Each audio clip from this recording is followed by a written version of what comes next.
All right, what's up, everybody? Good evening. Good evening. We're back. Have a return guest. Return guest. This is I'm trying to remember how many return guests we had now. Two? Have we ever had a return guest? Well, I don't know. I think this might be our inaugural return guest episode. You may be the official return guest. I'm gonna have to make a placard. That's yeah, awesome. we'll send you a laminated piece of paper that says return guest. First ever return guest. Yes. We got. Thank you. I can't think of any other guests we've had on more than once. I can't remember either. It doesn't matter. But we said it now. He's the first ever. It is Brandon Rogers. Welcome back. Thanks for having me. I'm excited. Yeah, man. Hey, I actually was thinking about you this week because we're supposed to get like 6 inches of rain over this week. And I was like, yeah, that's Brandon's annual rainfall we're going to get in like 1 week. Yeah, this will actually blow your mind. I told you guys that we usually only get 6 to 7 inches. And about a week ago, we got 2 inches of rain. I guess 2 inches of precipitation. We got 5 inches of snow the first night, and then it came in the next day and rained another, inch or so. And so total liquid value was about 2 inches. So we're on a good start for the year. Yeah. So y'all had snow 2 weeks ago?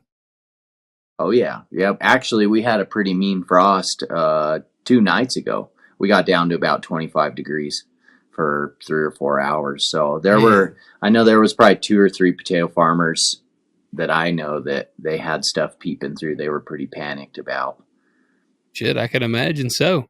Well, yeah. I've seen just through social media a bunch of Montana and I guess Wyoming has had a bunch of snow just the last like 24 hours. Crank that towards you there. Found it. Yeah. Well, before we dive in too deep, we got to give a shout out. AgZaga. Yeah. AgZaga.com. AgZagaversary. So the AgZagaversary officially starts next week. I believe it's on Wednesday, the 29th. Runs for a full week, it looks like, the 29th through June 5th. They'll have all sorts of specials. I don't even know how big the sale is going to be, but it's going to be a big one. You can get on there, check them out. Of course, you can always use the discount code. Everything's always on sale if you use our discount code. That's right. Talk Dirt, all caps, all one word. AgZaga.com. Go there and check it out. So for people tuning in, Brandon's back. For those of you that hate the show Farmer Wants a Wife, you're in luck because we're actually going to talk a lot of farming with Brandon. And Brandon is in a world of farming that we don't get to see in our area. Extremely foreign to us. Yeah, I did grow like 8 potatoes last year in a garden. We had some that we had let sprout, like just forgot about, and we just buried them, kind of healed it up, buried them. Yeah. And we had us like 2 nights of potatoes off of that. Nice, very good. Yeah. If you want to double down this year, if you get something that gets carried away, cut those potatoes in half. You go from 8 to 16 and make a nice hill. I guess I'll give you the rundown on plant potatoes you're about, which I check it like this. From tip of finger to top of thumb is like the depth, which is like 6.5 to 7 inches deep. Okay. And then if you hill that up, that hill will hold your heat, and that's what helps that potato grow there. And then each seed piece, depending on variety, will grow anywhere from 8 to 12 tubers per plant. Gotcha. Now, you obviously have to, what kind of tillage you have to do? Because you obviously if you're bedding it up, can you reuse your beds or do you have to redo them every year? Nope, you redo them every year, and then we rotate land. So, some people do 60-acre half circles or 120-acre full circles, and then you rotate with either barley, green manure, or some of these guys are doing some beans that we'll jump into maybe. And what else? A lot of these guys are trying some winter rye around here as well, and then grazing it off. And some of this is all about like a nematode control situation as well. But nope, when you run the digger and the harvester through the field, it actually takes that digger bed and it picks that whole hill up with the potatoes in it, and the chain drops all the dirt through, and then the potatoes carry out the back, and then they go into the next row for the harvester that does the same thing. So you still kind of have a bed, but it's got tire tracks behind it, and it's pretty messy. So you come back in. So in the fall, and everybody's different. Everybody's trying to get to that one pass. If you got the money, you got a big tractor, you can get out there and get in a Call a Tiger or big rig like that, one pass machine. But we're old school. We plow our barley under. So plow the barley under, and then we'll actually let that sit all winter. Just What do you run, a breaking plow? Just a 7-bottom John Deere plow. Gotcha. Switch plow.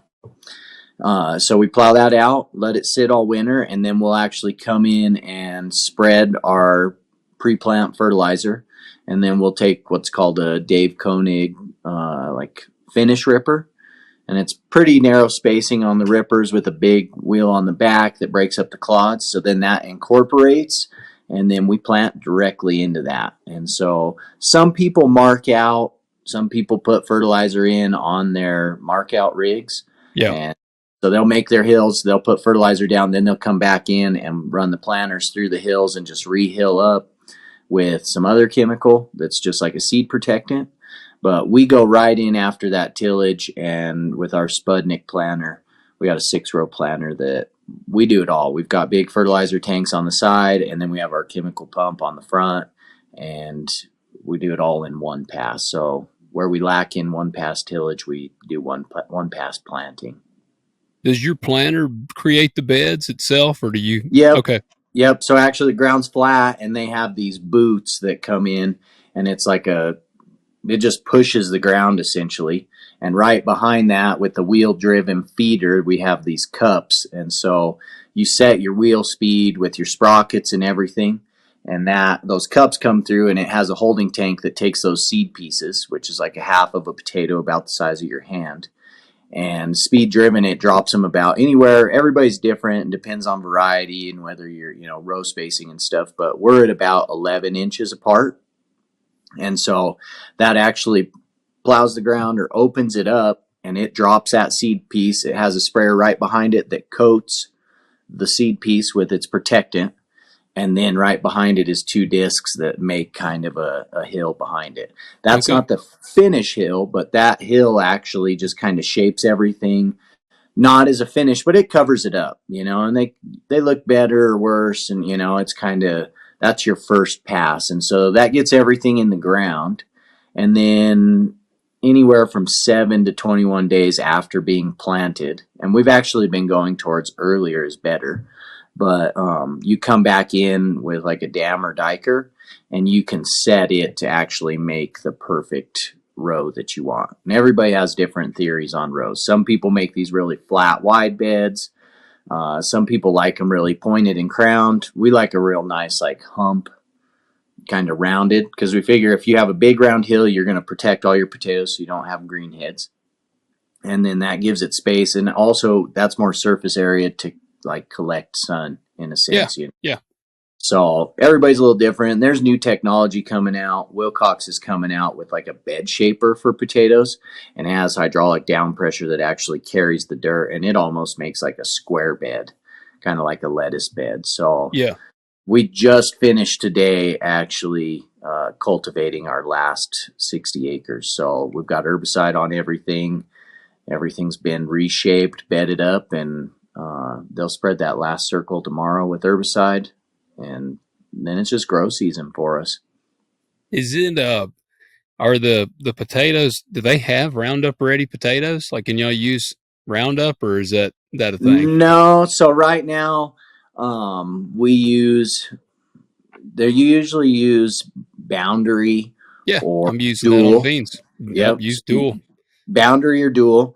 And then we use Chateau or Tuscany. Okay. And What is that? That's a broadleaf. It's a pre-emergent kind of deal, broadleaf killer. Around here, we have a lot of nightshade. I don't know if you guys know what nightshade is, but it's super invasive. So we use that Chateau to take care of that stuff. Or this year it was Tuscany, kind of bounces back and forth. So when you're planting potatoes, I know a little bit what you're saying. So because of course we're planting corn or soybeans, it's seed. What do you call what you're planting? It's seed. We call it seed. Well, okay. Yep. But it's actually a.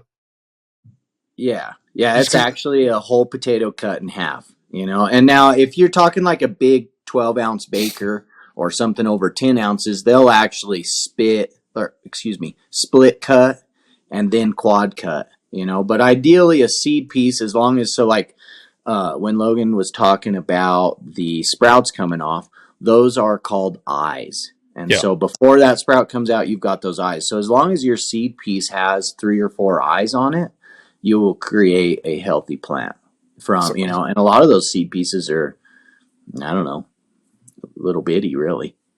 So, and you go and buy those seed pieces like from your dealer? Yes and no. Whatever. So each state actually has its own different laws on that. And some of those laws depend on like seed cleanliness for disease and like all these other things that you could get crazy deep on. But you have to buy, in Colorado, you have to buy certified seed every year that will cover, you can save out of 1 year, if that makes sense. So you buy X amount of acres to plant that's certified, and it's at 0% for PVY and disease. And then out of that, you can save enough to plant your farm 1 year out. And then after 1 year out, you have to flush it and buy new seed. So it kind of creates, it's supposed to help keep things clean. And then it also helps you to where you save your B size, your processing size potatoes, you cut them in half, and that's your seed for next year. That's kind of been the program, but that's a whole movement going on in Colorado right now. The seed growers are upset in our area because we have so much disease. And a lot of times if you don't kill within 90 days, and this is where like things get all testy between seed growers and commercial growers. And we actually spent 3, 4, 5, 6 meetings this winter trying to like solve this issue or try to get on the same page. And it used to be just an old school argument of seed growers being like, it's a commercial grower's fault. They grow stuff out way too long to get bulk, and then it has all the disease, and that's how we spread it. And then on the other side, the commercial growers are like, well, we need your seed, but some of these varieties, those diseases don't affect the yield. So the disease control is really just to be a certified seed grower that then you can sell your seed for more. So it's a touchy subject, but we're all friends, and we've actually tried to approach it and say, hey, as commercial growers, we will try to set up and do this X, Y, and Z to help you guys out if you do X, Y, and Z for us. So we're trying to find some common ground there. But well, and again, just because it's so foreign to me. So if you keep potatoes for your seed, do you go through there manually by hand, cutting them? Nope. I mean, so we do have crews. So you have a seed crew that comes out and they cut them, but it's not all by hand. They do have machines. So Milestone makes good cutters. So does Betterbilt. And so actually, they make them all different sizes. So some of these big guys, they'll cut 400 sacks an hour. Damn. Is like a full tandem bed truck. You're talking like they're cutting it, but it comes out. So what we do, we go into an even flow tank, and this is like full size potatoes, B size. Anything in theory, we try to be under 4 ounce, 2 inch is B size. Yeah. Come into the holding tank, go out of the holding tank. They go across the sizer. So anything that's really big. Now, some of these seed growers, their machines set up to take those big ones, and that's where I'm talking split cut before they half cut, or 3 cut. You can set your machine accordingly to cut those potatoes to make the seed size that you want. But our deal, we just split cut, so we try to keep them small. So they go across the sizer. Anything that's way too large goes across the sizer, and then we take and end up selling back as bees or eating them or giving them away, whatever, because there's not a ton of them. Excuse me. But then they come out of the sizer, and we have 2 guys usually standing there sorting out kind of the rot and the rocks and kind of the bad potatoes. Then they come up an elevator, and then they go into that cutter, and it actually has just these cutting wheels. It's just a blade, a round circle blade that as they come across the fingers, the potatoes will bounce around and get where they're rolling like this. And then they'll go through that cutter, and it'll cut in half. And then when it drops down, it should split it. And then you have a crew behind that is just standing there. Like if something gets long ways and gets missed, they're kind of on cleanup control. So there's usually like 4 knives in the back that you cut everything accordingly behind that. Then it goes through a duster and goes on a truck and right into the dirt. Yeah, that's pretty cool to me to think about because, like I said, man, everything. Well, everything on the row crop side that we do is obviously just seed. Yeah. But now, I've opened, or we're opening a produce store, me and my wife, and we've been planting plants. And I've got the bedder that lays plastic as well. Yeah. And I've been laying the plastic, and the water wheel transplanter is what I've been planting them with. And that has been cool to me because we don't have much of that around here. Like, no, yeah. I had to buy these out of Philadelphia or Pennsylvania. Pennsylvania is where I got this stuff out of. It's called Rainflow. Are you familiar with any of their stuff? I haven't seen Rainflow, but I've been watching your stuff online. And when the hemp craze went through, a lot of the guys were planting clones and doing a bed shaper with the plastic and the whole 9 yards. So I've seen it kind of in action, but not necessarily that brand. Yeah, but that's pretty cool. Pretty cool. Dude, the water wheel transplanter is like the coolest thing to me. I mean, my wife and I almost fight over who gets to be on the back planting. Because, dude, I mean, and it's got 2 seats. My kids are 6. They're not quite to the point where I trust them to plant it, but I'm like, man, soon we're going to put both of them on there. We'll be able to rock and roll. Like, we planted like 130 tomatoes in like 20 minutes or something. Like, that's awesome. I mean, and there's people that do this that could probably plant that many and, with 2 people in 10 minutes. But like it was cool, man. So it's fascinating to me to think about just the comparison of seed and like the seed coat that you're using. What is that? Like, what are they putting down? Because we get seed treatment on all our, like my soybeans and corn has a seed treatment.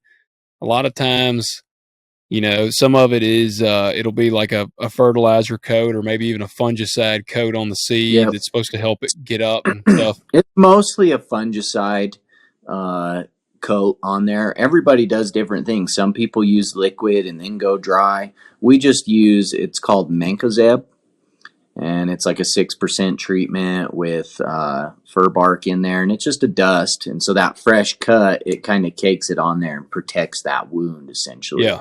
And kind of protects it from any disease penetrating, strengthens that, and then it's more of a protectant than anything. And it's usually applied through a dust. Yeah. And then like we use, have you heard of Elatus? I don't think so. It's also a protectant that goes on liquid through the tractor, and that's that sprayer. As that seed piece hits in there, it sprays right over it and kind of helps it along as well. I'm not in the planter. Video that. I want to see that. This is all so fascinating. The theory was to get out there. I'm kind of into these time lapses, and I was going to go do some of that, but it didn't really work that way. And, in the past, we have bought our certified seed from a buddy that pre-cut it for us. So we started with 4 trucks, and we're kind of small and slower. And I had some issues at the beginning. So we were like barely keeping up with the planter. So I was like running around crazy to keep up with Kevin while he was planting. And every time I thought I had a window of opportunity to go set up out there and film all that stuff, I just never made it. And then it was like, we got to the end and I was like, man, I didn't get it filmed. And it was like, I had a whole list of things that I wanted to get done to be done so that we could go to cultivating. And so he finished planting and I started on the next thing, and I just didn't get any of that filming done. But hopefully in the future, I'll get out there and get some shots of that. We might have upgraded our cutter. So instead of cutting a truck every like 2 hours or so, we're going to speed up to cutting a truck an hour. So nice. We'll be, hopefully in theory, cutting, for a half day and keeping him full of seed, and everything will be that much better next year. So small steps of improvement for us. Yeah. Well, now, and I'm thinking on like, so y'all plant, because I think it may have been, I saw like an aerial shot kind of your operation, and I could see the circle fields, and here we're square and circle and triangle and whatever the hell else. Whatever odd shape, But I guess y'all have to do that for irrigation purposes, don't you? Yep. They're all circles because it's all center pivot irrigation. Whether it's, Valley's coming out with these new high tower sprinklers, high profiles that are 6 towers. Back in the day, I've got some old Lockwood sprinklers on my hay that they're 10 towers. Yeah. Wow.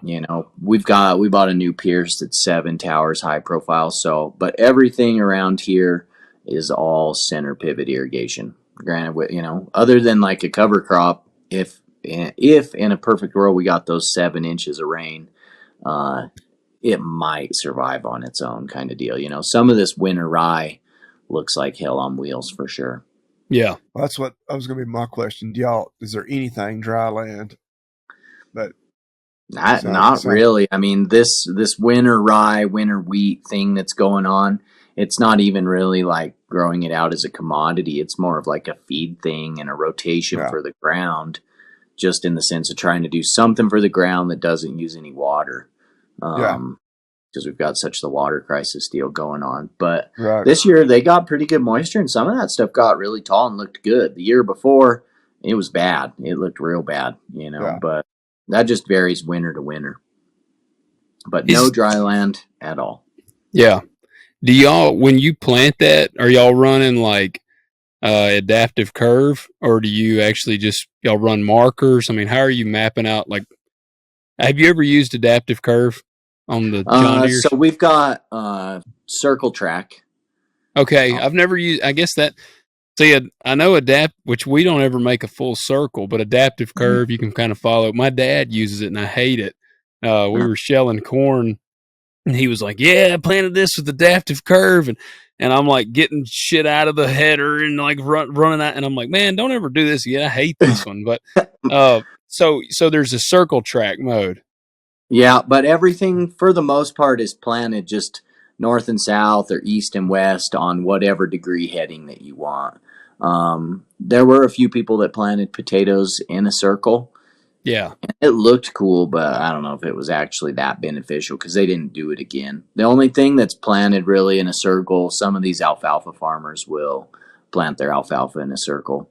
Gotcha. I planted my alfalfa at 90 degrees. So everything's 90 degrees. Potatoes are all at 180 on our farm, except we have one field that has a ditch through it, and that ditch runs at 315, so we plant at 315 on that field.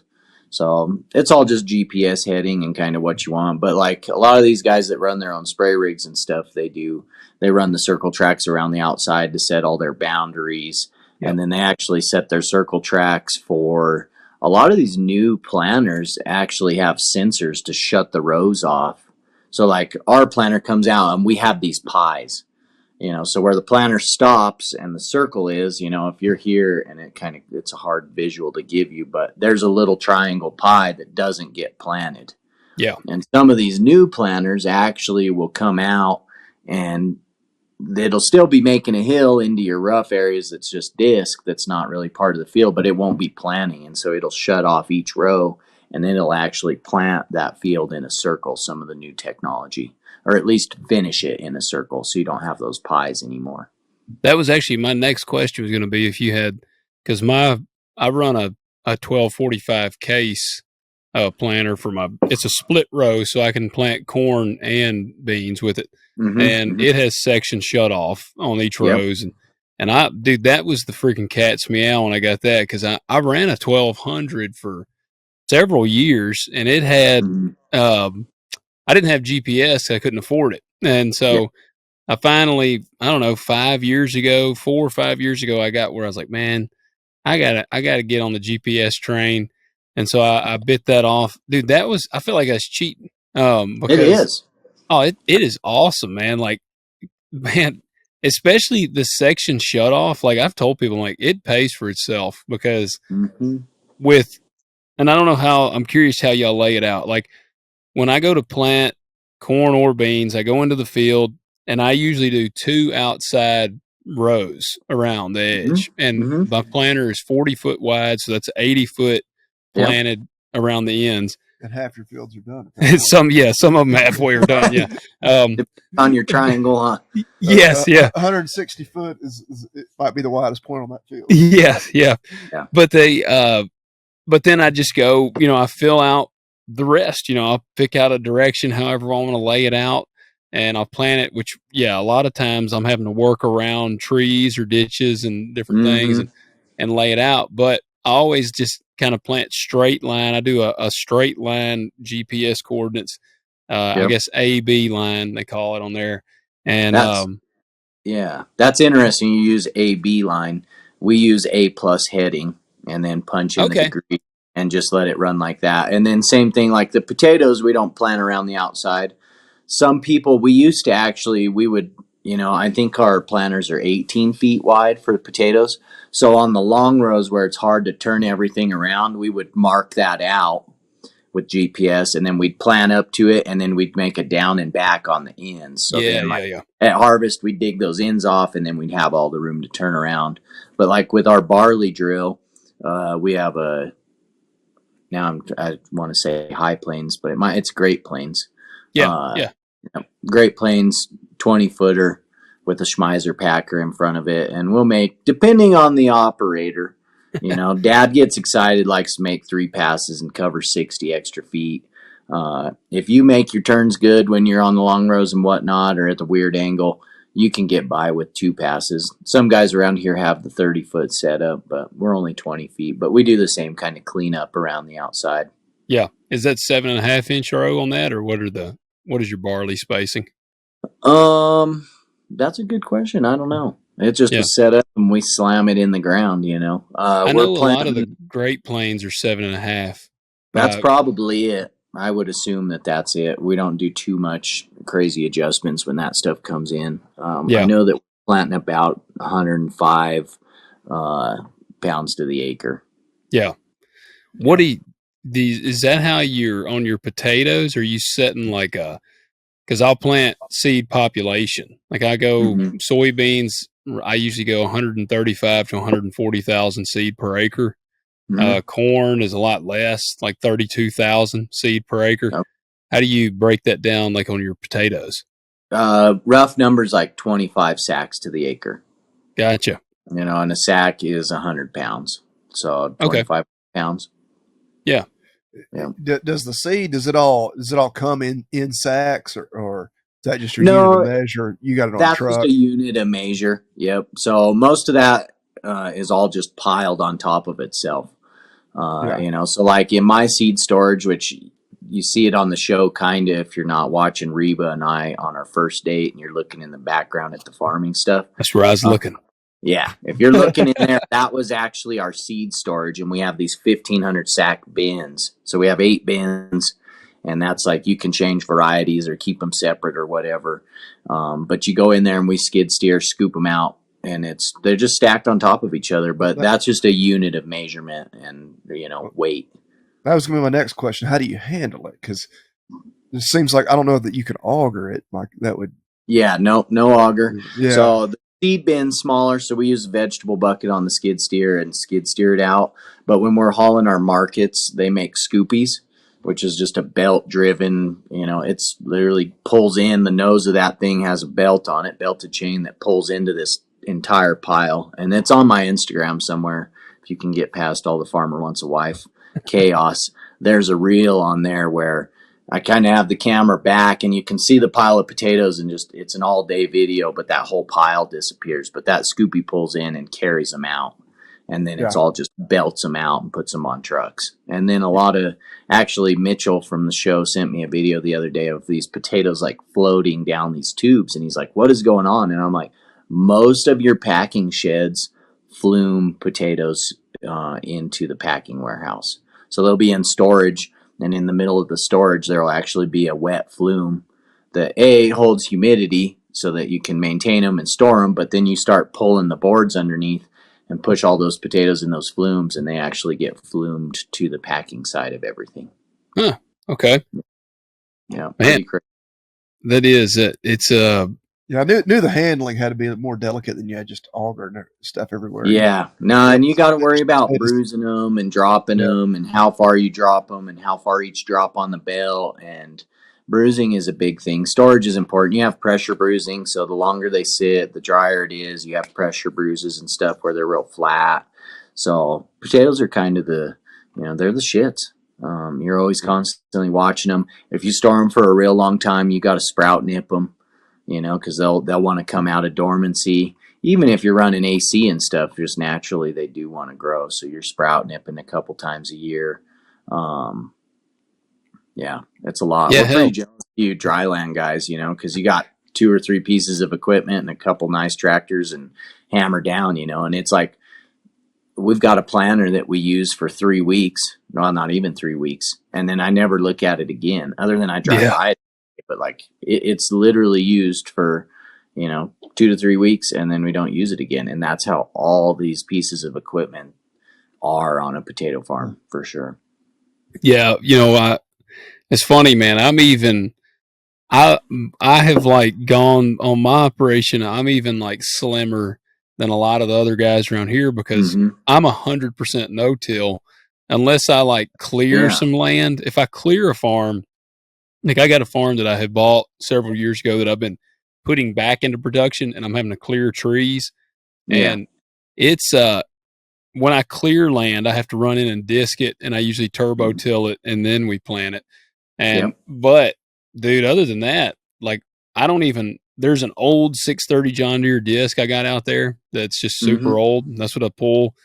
But other than that, I literally come planting season, I got my tractor and my planter and my sprayer. And that's pretty much all that I do. I spray it and plant it and and you might have a combine, or something like that, or I got my harvest stuff, but like it's a combine and trucks and grain buggy, and even like handling the crop is so much, and storing it is so much easier and simpler. Like all this stuff's like, oh man, to air condition it and control the humidity, and like I guess guys at store, we run fans and whatever, be sure our moisture doesn't get too high.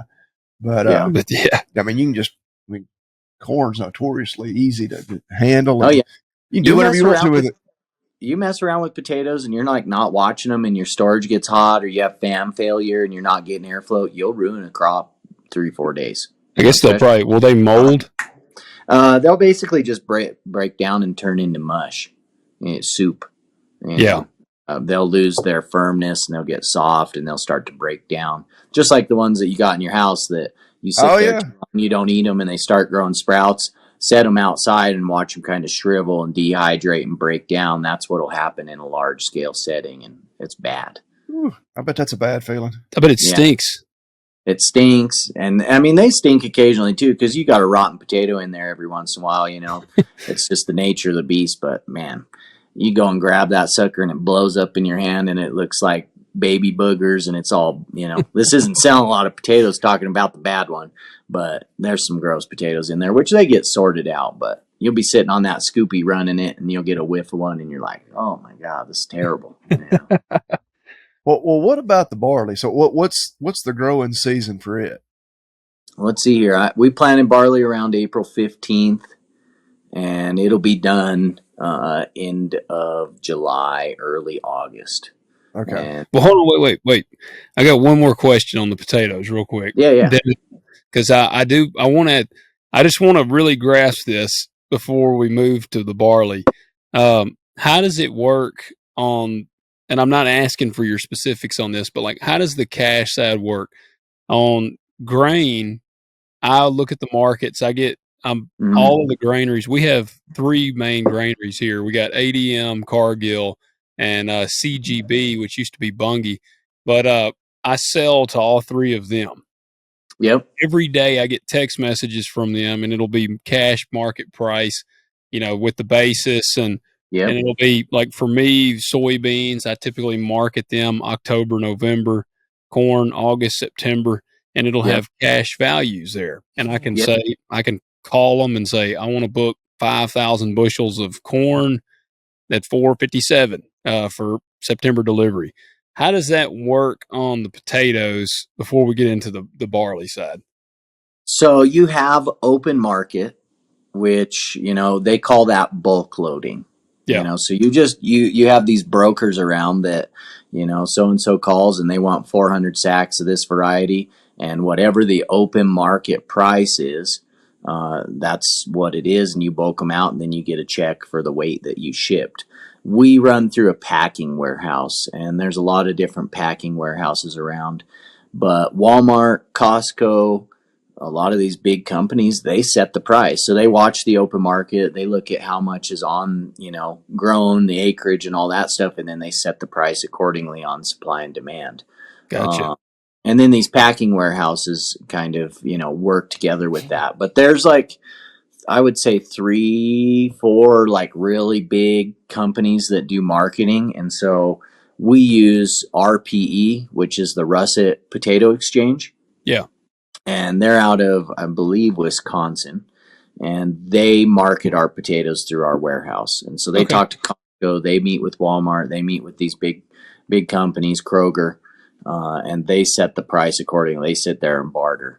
So you've got like Wada, Farm Fresh, and RP, I would say, are like some of the big 3 that kind of lead that stuff. And they're a whole marketing setup that organizes all that.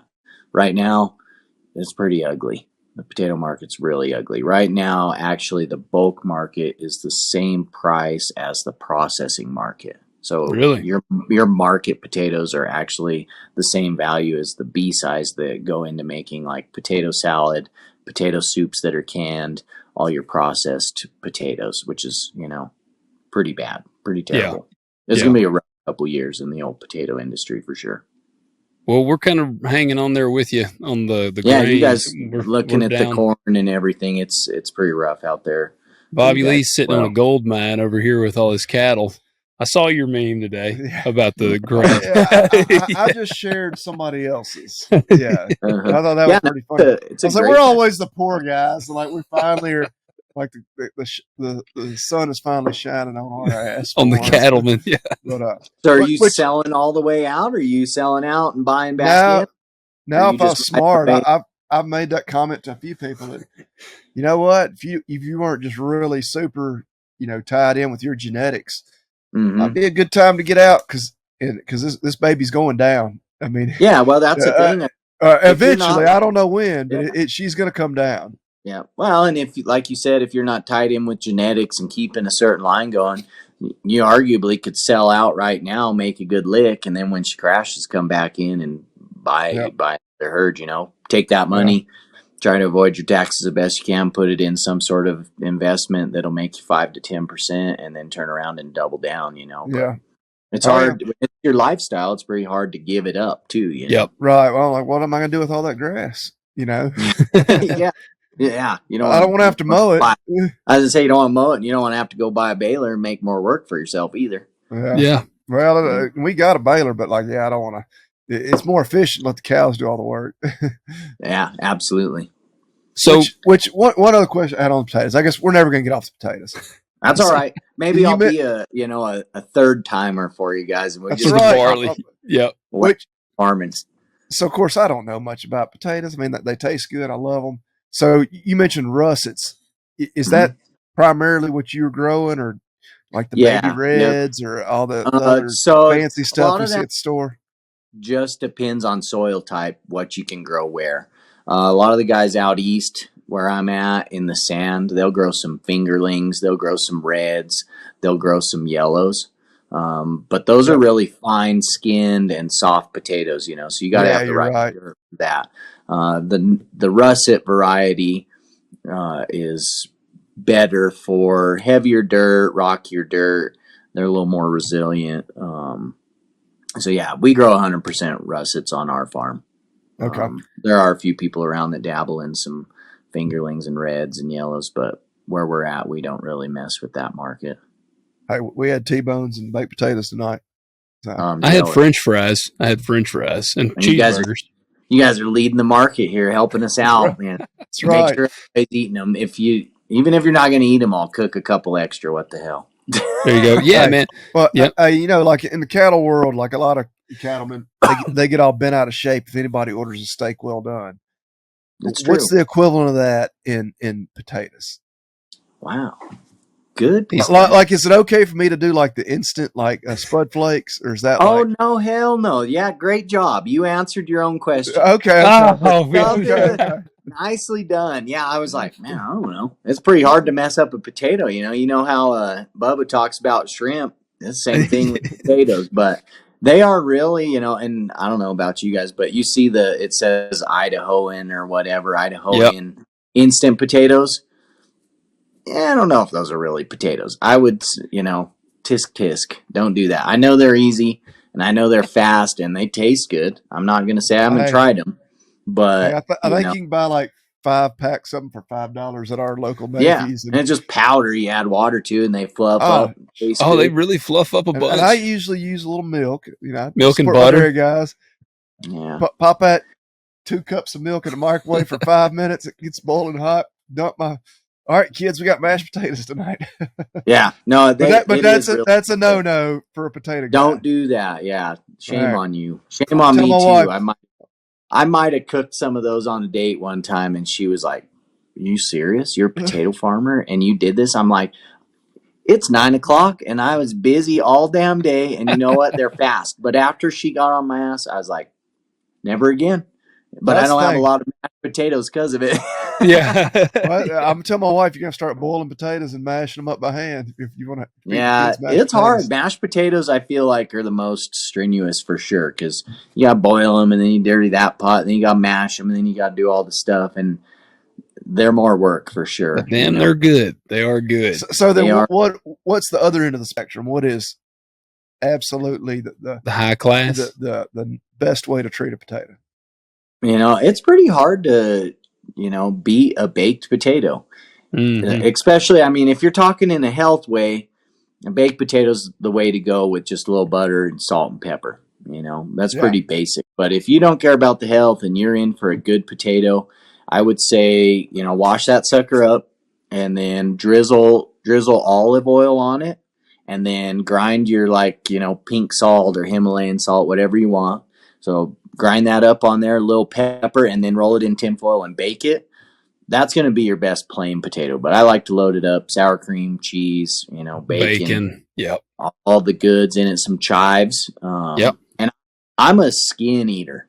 I will actually cut that whole potato and eat the skin, and that's actually where your the healthy part of the potato is. That's where all your vitamins and stuff is actually in the skin of the potato. So pretty hard to beat that. I did get an air fryer the other day, so I'm a sucker for fried potatoes, like skillet fried. Oh man, Yeah. I love yeah. Butter, garlic, salt, pepper, all the goods in there, and you fry them up, and then you put some eggs on them. The air fryer is hard to beat because you dice that potato up, you throw them in there in 15 minutes, you got really no dishes, and they're pretty close to the same. Really, I hate to say Dude, it, I but tell they're you, good. I'm actually with you on eating the skin. When I go to a good steakhouse, I order a loaded baked potato, and if they have Yep. the skin is salted, Mhm. man, I love it. I'll eat it. Yeah. I'll usually eat the insides of it first, and then I just Mhm. eat the rest of Yeah. the potato. But Yeah, well, you take that skin and you kind of wipe up all your steak sauce and your Yep. leftover salad stuff with the skin, and you get a little Damn, salt. boys, y'all are making me hungry. Yep. Yep. Well, I just had a steak and baked potato. well, hey, and I tell you, my dad takes potatoes. He'll cut them up into small, I don't know, 1 inch, 2 inch chunks, Mm-hmm. and he puts olive oil and stuff on them.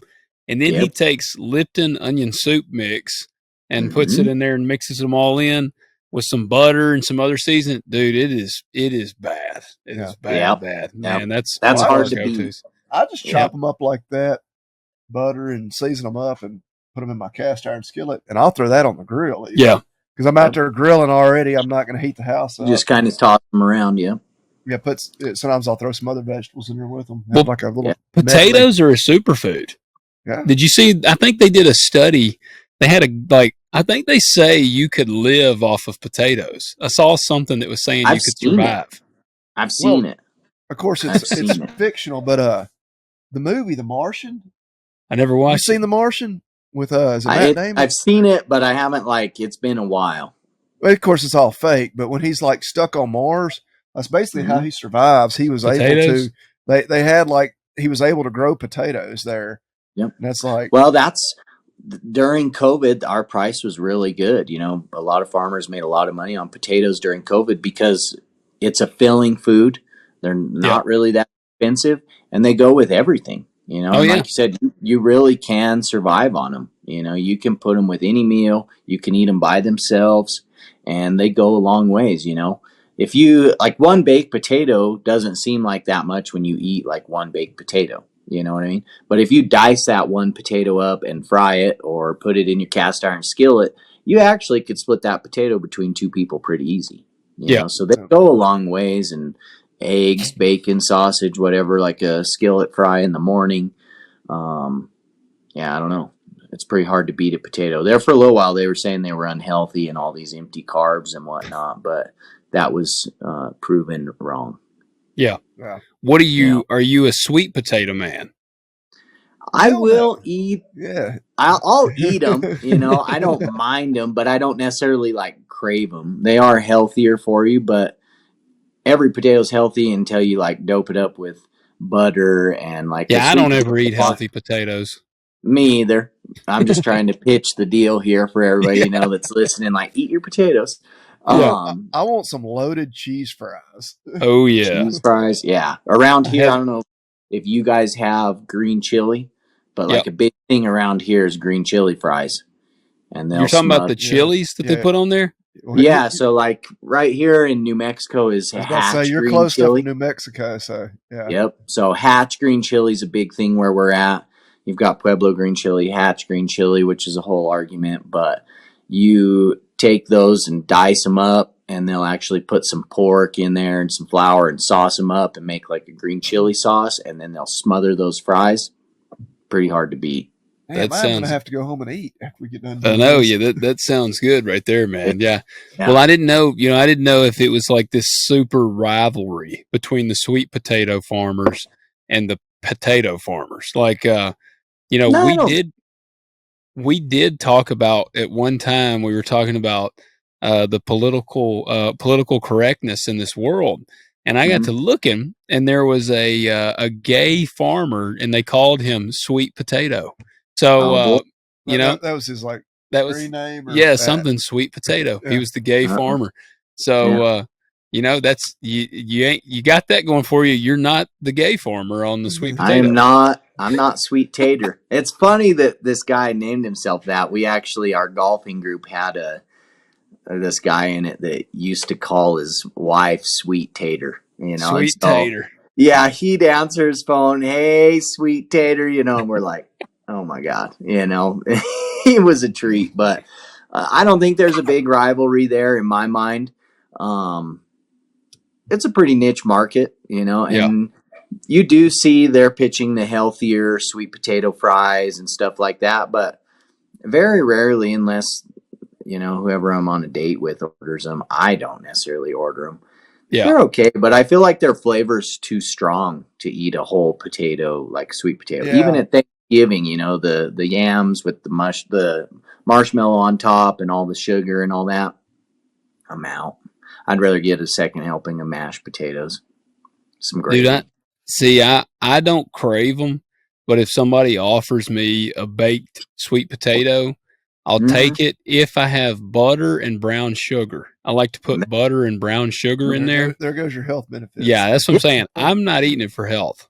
Yep, and I think that's exactly where most people go with the sweet potatoes. They'll butter it up real good, and then they'll douse it in brown sugar, and they're good that way. They're, you know, it's kind of a sweet treat potato deal, you know. But as far as like your daily driver potato, you know, Oh yeah.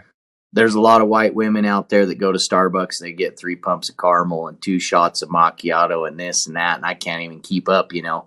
But when I order my potato and my coffee, it's black coffee, and it is a regular baked potato, sometimes loaded. You know? Yep. Cheese on them.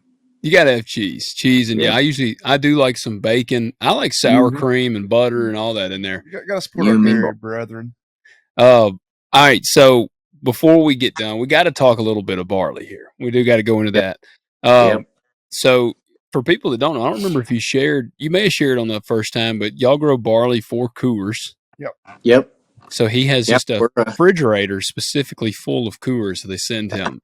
It'd daily. be cool if they hooked us up like that, you know. They do a field day every 2 years where one of the Coors sons comes down, and if you're a grower for Coors, you can go up there and all the free beer you can drink. And you'd be surprised if you look like at a Coors brewing list of what beer is brewed with Coors barley. There's a lot of stuff that is actually Coors beer. Really? I'm not necessarily a Coors Light guy. I like Miller Lite, but that's still a Coors product. Keystone is a Coors product. I like Keystone. Always Yeah. smooth. Yeah, always Keith smooth. Stone, man. That was some of the Exactly. best Yeah. commercials, man. That was a good era there, the old Keystone commercials.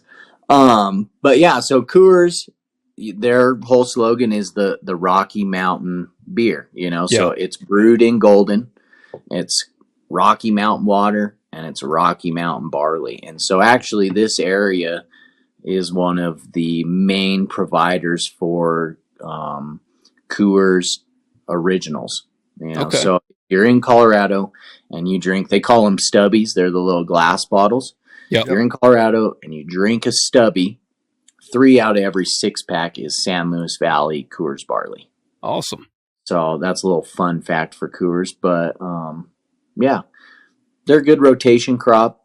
You know, it's kind of getting hard with the water deal. They've actually done not like a GMO thing, but they've bred their barley to use less water to try to help the product. And then they actually try to do some kickbacks where, if you grow under a certain amount of acre feet of water consumption, they'll give you extra 25 cents or 50 cents a bushel.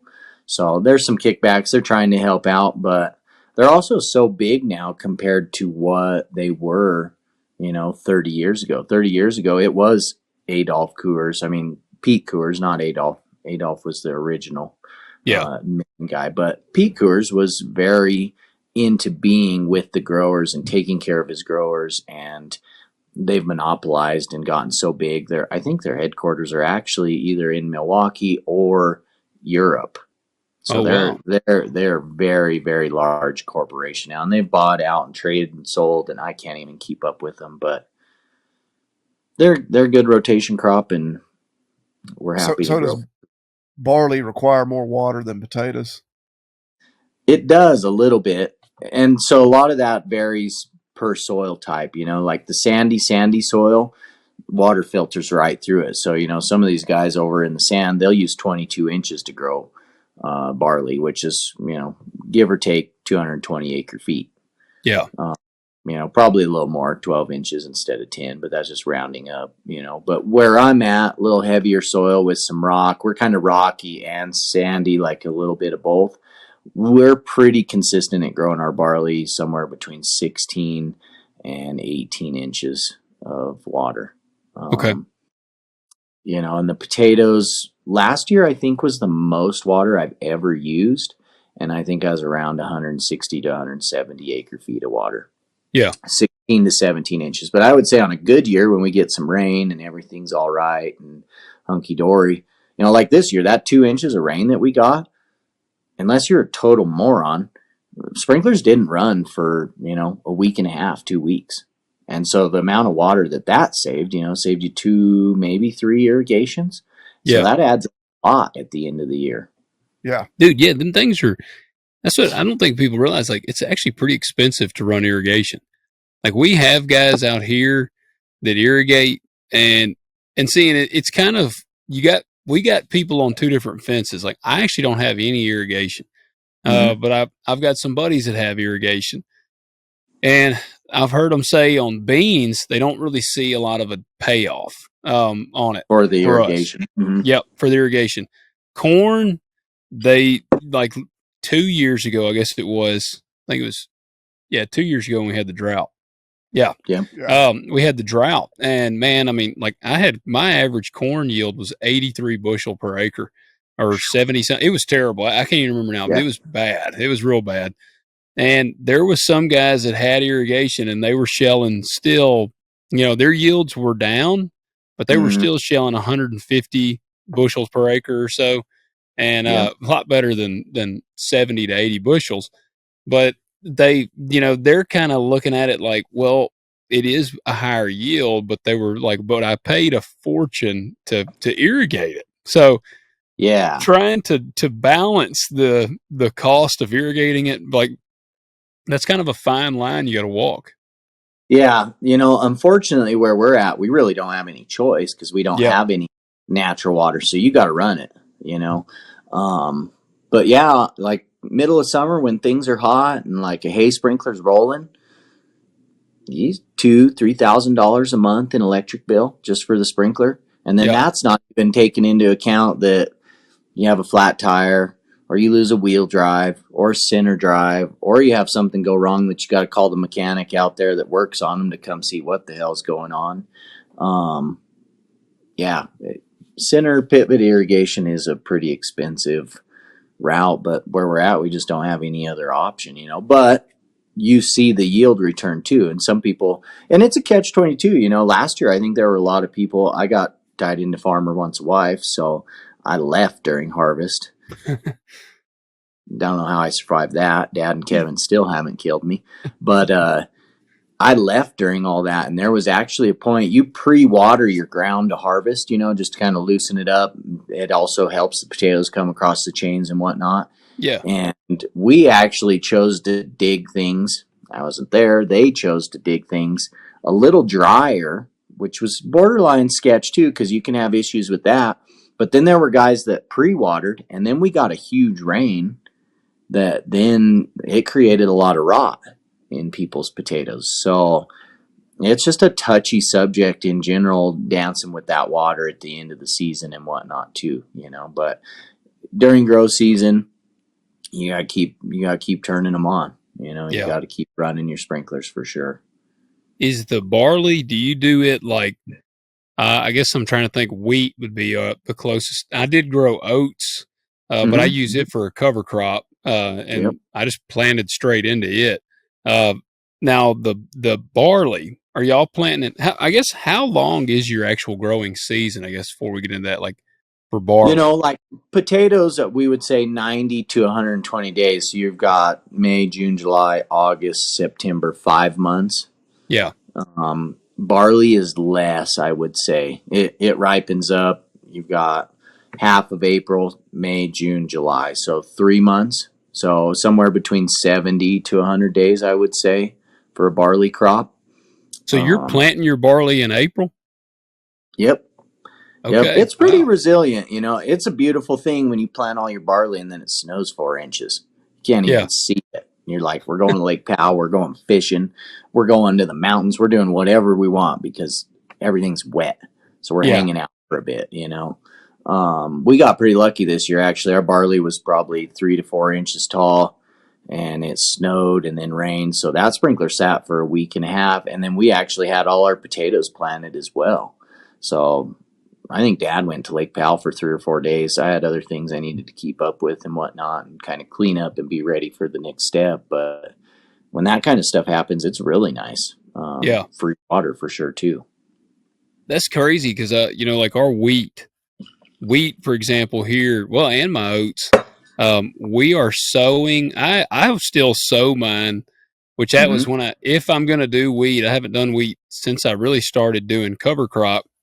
The way I do a lot of times before my beans drop their leaves before harvest, I will have it flown on. I'll have oats or something flown on, and then the leaves will drop, and man, it'll come up great. Now, so as you harvest those beans off, you've already planted your oats, and then they come up just after your beans are done. Yep. That's crazy to me because we really only use the airplanes for fungicides. We use them for that too. Like in corn in particular, I'll use them, I'll let them fly on fungicide, but no, actually every bit of my cover crop is applied aerial. It's the airplane flying. Yeah.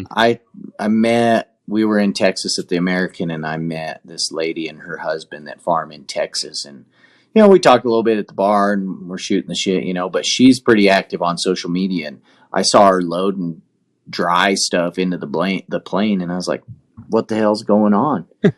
What are you doing? And she's like, oh, we're doing this and we're seeding that. And I'm like, you can spread dry through the airplane? Never knew that because everything here is liquid fungicide. Yeah.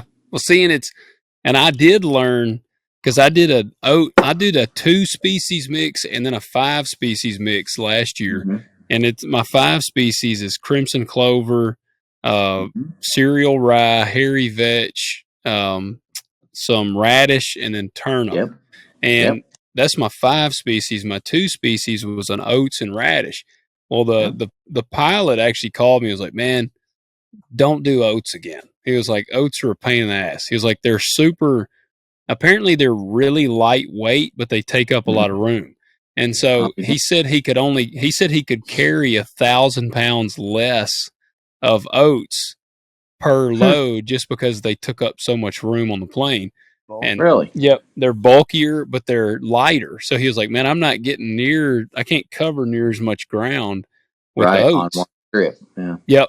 But now if we're going to do wheat, the way we typically do wheat is we come in and we pull a turbo till. I don't know if do y'all use any of those out there? What is a turbo till? Everybody calls things a little bit different. It's a vertical tillage. It's going about 2 inches deep. Uh-huh. It's a Is it like a Barracuda. rototiller, basically? You pull behind and it just rototills everything? Pretty much, it's got the wavy blades, and then it has rollers on the back that kind of chop everything up. And Yep. We use kind of the same thing. I don't, but the neighbors have what they call like a Dynadrive. And Yeah. it's kind of the same thing. Yeah.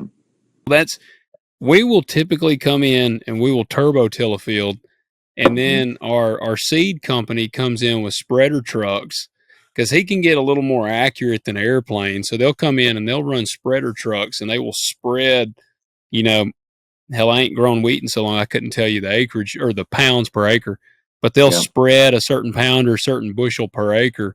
And then we come back and we'll pull the turbo till again, and that just kind of really? covers it up. Yeah. And I mean, Okay. do we have people out here that they will plant theirs as soon as they harvest the crop out? They're dropping in with a lot of times like a Great Plains planter, and they'll plant the wheat. But I mean, man, honestly, we don't see theirs doesn't seem to perform much better than when it's just sown and turbo tilled. And it's a lot easier than having to like drag out another planter. I mean, all we do is jump in, turbo till it. And I mean, and we're usually doing that around Thanksgiving, November time frame. So that's why I'm saying it's crazy the growing seasons, because our wheat grows from November. It kind of will go dormant over winter and then, comes back out into the spring. But yeah, we're planting ours in the fall. Wow. Yeah, we pretty much, after October 12th, other than tillage and putting ground to rest, nothing happens after October 10th to 15th. It's pretty much wrapped up and we're done and getting cold until some of the crazy guys will plant, last week of March, first week of April, they'll start planting some barley. Yeah. Got to be the first ones out there, man. There's always that competition. Those memes are funny, man. When it's like the neighbor's tractor's out, we got to get our shit. We got to go, And that's just a true farmer situation. It's just who's going to be the first one that pulls out there and wakes up the whole neighborhood, Yep. Yeah. It is. Well, yeah, man. Well, we could obviously go way deeper into the barley, but man, we could. I'm just, it's just a world I'm fascinated by, because like me and you talked, I mean, I just don't, there is no potato farmer around here. I mean, no. You guys ought to go check out Ty, because Ty's place, he has some potatoes around him. Okay. He actually, I wouldn't have thought so that. Yeah. Yeah. Well, I don't know how or why, but they had irrigation pivots as well, but Ty actually just sent a Snapchat. He's driving by. He's like, "Are those potatoes?" And I was like, "Yeah." And that's mind blowing, because they were like full size, probably like a week or two from senescing. Really? And, we were just barely planting, but he's also, you guys are getting warm down there, our 85 degrees. Yeah. Our highs have been barely like creeping into the 70s, and our lows are still, we're consistently a low of like, 35 to 40. Like I said, we dropped down into the 20s the other night, but we're still getting pretty cold at night. Well, I knew they grew some peanuts across the river over there, and so I don't know. I guess being a crop, you got to dig either way, and maybe the soil types.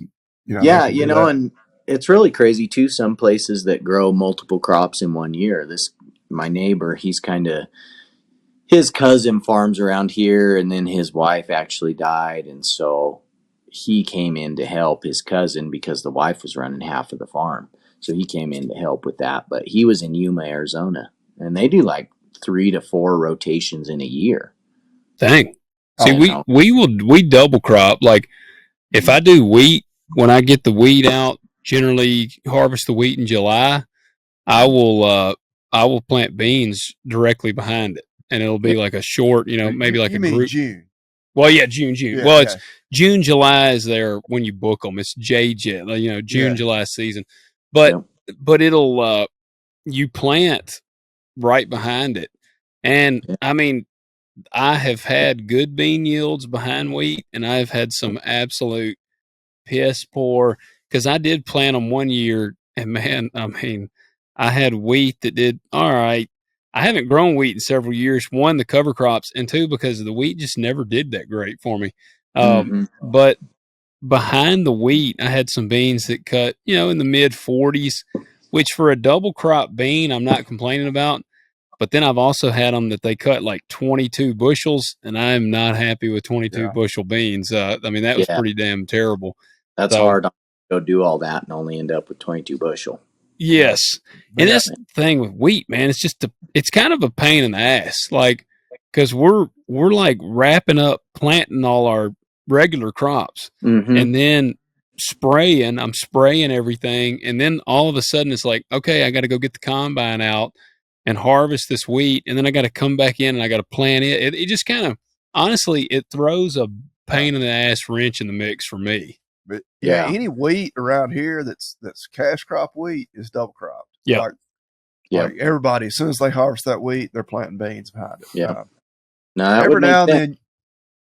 then, I've seen some guys plant some corn behind wheat, like if it's irrigated. Yeah. But that's rare. It's most time you're double cropping. You got wheat beans. Yeah. Yeah. Well, that's what I have. About 400 acres of corn or beans left to go. And I'm actually going to plant about 50 acres of corn. And, and I'm going to be planting it in June. I mean, I can just tell already the timeline. I have never planted corn that late in my life, Wow. but You my guys latest, are under, huh? Getting a lot of rain. oh yeah. Yeah. Like I said, they're predicting us to get 4 to 6 inches over the next couple days, which it has backed off a lot. I need to cut hay so bad. And, I've only got about 60 acres, but, I got 10 acres cut and baled and got it cut and baled without it getting wet, but everything's ready to be cut. And I'm just like, we can't get more than about a 2 to 3 day window without rain. Well, we got a long break. It'll rain 1.5 inches, and so you need 2 or 3 days for it to dry up to even get in the field. To get in there. You need about 3 days of dry weather to get it dry. And we Don't haven't even come close to that. Well, don't cut hay this weekend because we're going to have a dry spell coming, and you're going to ruin I'm already looking at Memorial. Don't jinx it. Yeah. Yeah. My anniversary is next week, and so I had taken off. Good. Y'all just go out of town. Well, no, my wife decided she didn't want to go anywhere, so I was like, well, I'm not going to open my schedule. I'm going to keep it. And now I've seen that weather. I was like, I'm planning on being on a disc mower all day Monday and maybe Tuesday to get everything cut so I can get it baled by Thursday. All right, y'all mark my words. It's going to rain its ass off next week because Bobby Lee's going to cut that damn hay. Well, I've seen actually the rain chance because it wasn't going to rain until the weekend, but now they're giving it rain for next Friday. I'm like, yep. Oh, shit, I still think I can get it done. Oh, hey, I'm with you. I'm planning. I was actually looking before we got on. Came out here.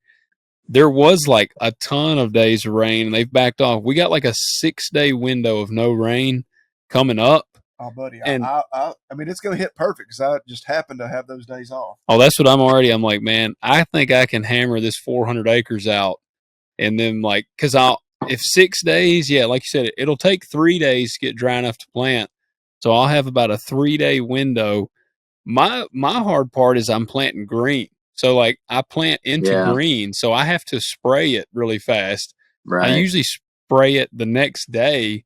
And the only problem is when there's an ominous amount of rain coming immediately, I'm kind of like, shit, I gotta spray because I don't want beans coming up into green because then it starts competing with that for fertilizer and everything else. Take away from your beans for sure.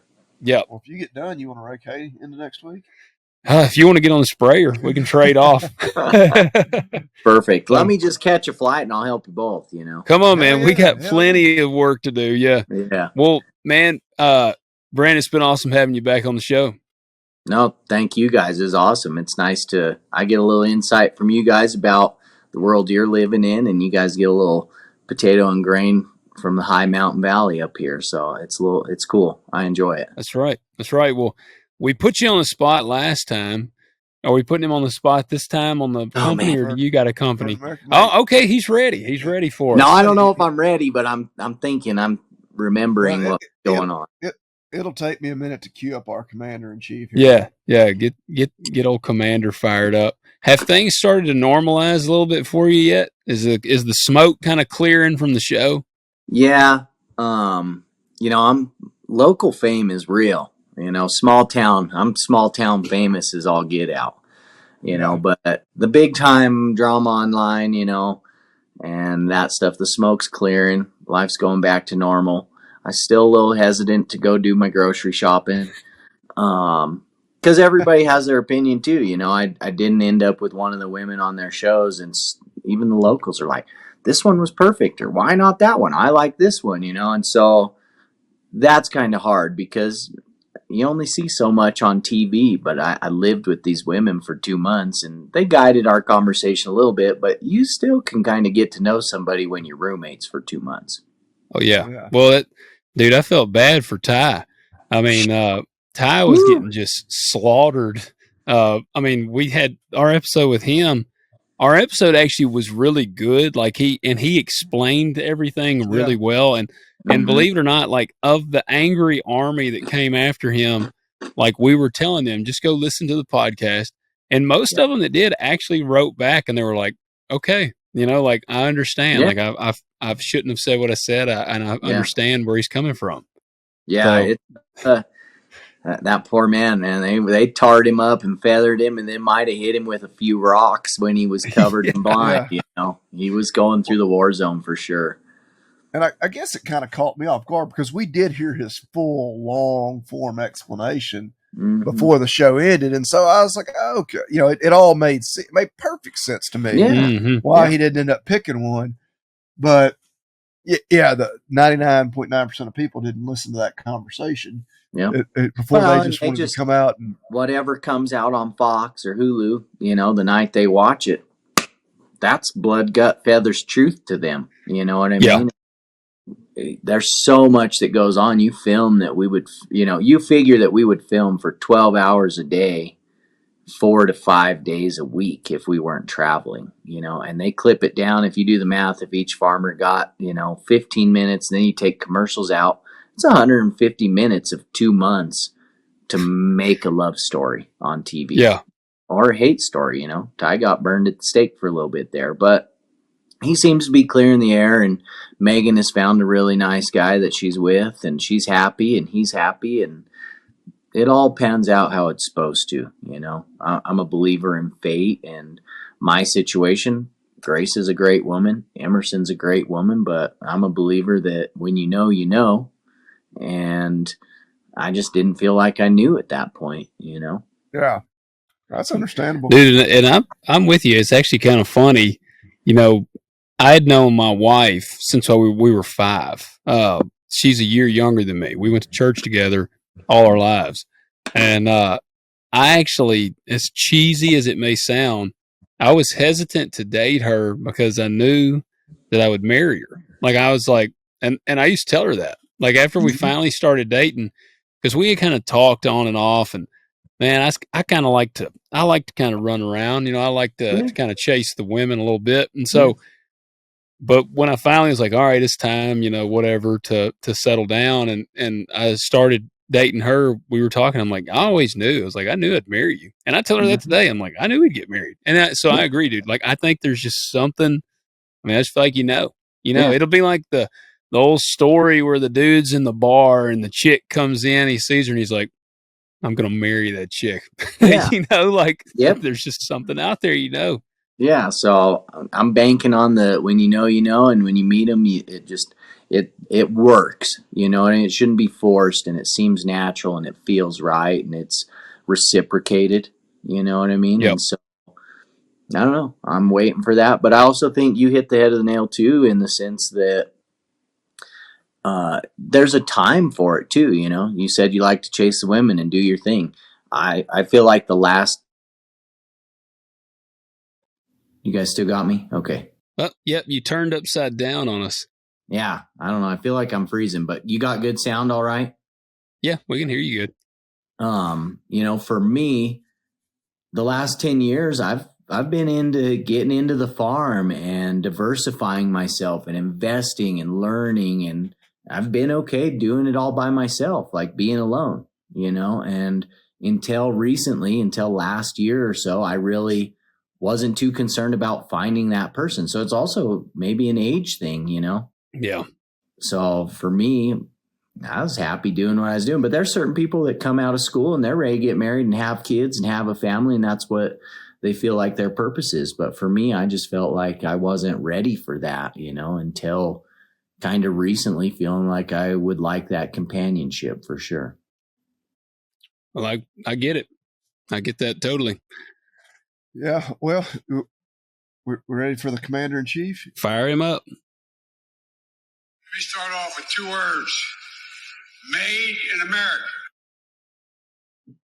All right. Do you got one for us, Brandon? I'm going to go with the Sky High Stampede today. It's not necessarily a brand or a company, but it's the oldest pro rodeo in Colorado. Okay. I'm the vice president on it. And, hopefully this will reach a lot of people that if they're looking for something to do in July and they're trying to get out of the heat down where you guys are at, come to Colorado and hang out and check out our 3-day rodeo and our concert. Good deal. So what are the dates and where is it located? Monte Vista, Colorado. And this year the dates are July 11th, 12th, 13th, and 14th. It's a Thursday through Sunday. It's a concert on Thursday night, followed by a country western dance. And then there's a rodeo Friday night, Saturday night, both followed by dances and a day performance on Sunday. All right. And that's Sky, like S-K-I. I was looking at your shirt. Yeah, it's kind of weird. A lot of people say ski high, but it's Sky High Stampede. All right. Well, guys, y'all go check out the Sky High Stampede. And like I said, Brandon, we really appreciate your time, man. Well, thank you both. I've enjoyed it. And, if you ever want to hop back on and shoot the shit, I sure enjoy it. And hopefully I get down there and we'll do it in person one of these times. We Absolutely. definitely will. We definitely will. And give a shout out. Yeah. Also, of course, check out the Sky High Stampede, but don't forget about agzaga.com, the Agzagaversary next week. But you don't even have to wait for that sale. You can always use the Talk Dirt, all caps, all one word discount code. Yeah, check them out. All right, guys. We'll catch y'all next week.